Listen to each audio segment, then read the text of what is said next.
तू कभी मनहारन बन के जावे, कभी जोगी बन के जावे, कभी मोर बिहारी बन के जावे, कभी श्यामा सखी बन के जावे, मोकू तो तेरी सल ना पड़े और कहा बन के जाएगा।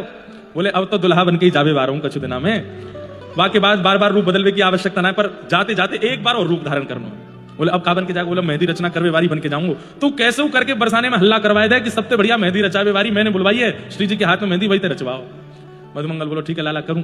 सुनो लाला जो है वो मेहंदी रचावे वारी बन के आ रहा है, तुम सब व्यवस्था करती हो, श्री जी के हाथ में मेहंदी वही के हाथ में रचनी चाहिए। ठीक है, सबने जाकर करके भानु बाबा और कीर्ति मैया से कही आज हमारी किशोरी जी की मेहंदी रचना होनी है, कोई सामान्य मेहंदी रचना करवे वारी नहीं आनी चाहिए। तो बोले आप बताओ।